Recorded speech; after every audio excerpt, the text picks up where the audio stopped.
We're here at the USA Poultry and Egg Export Council annual meeting in Austin, Texas, with industry consultant Paul Aho. Paul just gave a talk about trends and predictions into the year 2035 for the poultry industry.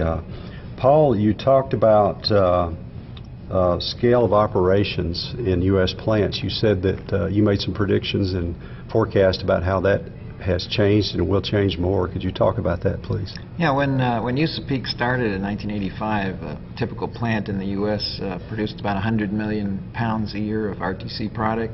That's up to 200 or 300 pounds now, and probably 25 years from now it may be up in the range of 400 or 500 million pounds per year.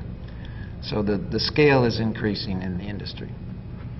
Well, you also talked, Paul, about trends in live production costs. What's going on there? Well, we've had the wind at our backs for the last 25 years with production costs dropping in the industry, and that's helped us a lot for domestic sales and export sales. Unfortunately, we've probably reached the low point in production costs due to increases in feed costs and energy costs over the next couple decades. So I would expect the cost of production to be rising slightly, but still rising over the next 20 years. So we no longer have the wind at our back. Any number that you would put with a cost in 2035 today versus then? Yeah, well, today we're down to around 75 cents per kilo for live production, 35 cents a pound live production costs. So I think in another 20 years, using today's dollars, we could be up to as much as $1 per kilo, 45 cents a pound production. So a slight increase, but an increase nonetheless.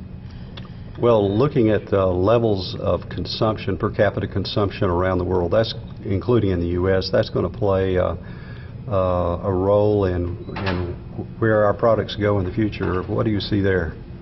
Well, the U.S. consumption is probably will increase a little bit from where it is, but there is a limit to how much Americans are going to eat. Probably the limit is around 100 pounds per capita in the U.S.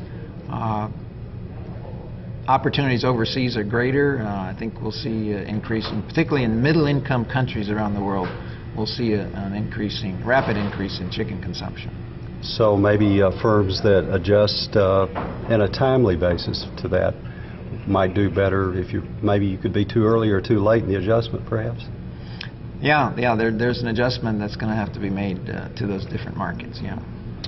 Well, after 6 months of being locked out of the Russian market, here we are in June of 2010, and we still don't have access to that market, a tremendously important market historically to us. But industry economics have held up fairly well to this point. What do you make of that?